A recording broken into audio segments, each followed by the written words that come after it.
মক্কার কুরাইশরা যখন নবীজি সাল্লাল্লাহু আলাইহি সাল্লামকে হত্যার পরিকল্পনা করে, তখন মহান আল্লাহর নির্দেশে তিনি আবু বকর রাদিয়াল্লাহু তাআলা আনহুকে নিয়ে মদিনার উদ্দেশ্যে যাত্রা শুরু করেন।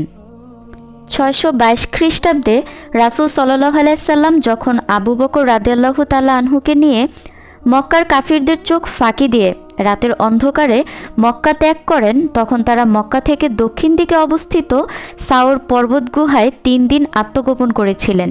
এ যাত্রায় তখন আবু বকর রাদিয়াল্লাহু তাআলা আনহু ছিলেন রাসূল সাল্লাল্লাহু আলাইহি সাল্লামের প্রধান সঙ্গী ও রক্ষক। সাওর পর্বতের গুহায় যখন তারা 3 দিন অবস্থান করেছিলেন, সেই সময়ে আবু বকর রাদিয়াল্লাহু তাআলা আনহু এর পুত্র এবং কর্মচারীরা তাদের খাবার পৌঁছে দিতেন। এক পর্যায়ে গুহার কাছে কুরাইশরা এসে পড়লে আবু বকর রাদিয়াল্লাহু তাআলা আনহু নবীজি সাল্লাল্লাহু আলাইহি সাল্লামের নিরাপত্তার জন্য দুশ্চিন্তায় পড়ে যান।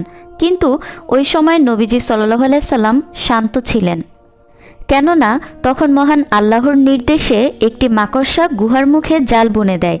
গুহার মুখে মাকড়সা জাল বুনলে এবং সেখানে বুনো কবুতর ডিম পারলে আবু বকর রাদিয়াল্লাহু তাআলা আনহু উদ্বিগ্ন হয়ে পড়েন। তখন নবীজি সাল্লাল্লাহু আলাইহি সাল্লাম তাকে আশ্বস্ত করে বলেন যে তাদের সাথে স্বয়ং আল্লাহ তাআলা আছেন। কুরাইশরা গুহার সামনে এসে দেখে মাকড়সার জাল। তারা এটি দেখে ধারণা করে যে এটি অনেক দিনের পুরনো, তাই তারা তল্লাশি না করেই চলে যায়, যা আল্লাহর একটি বিশেষ কুদরত।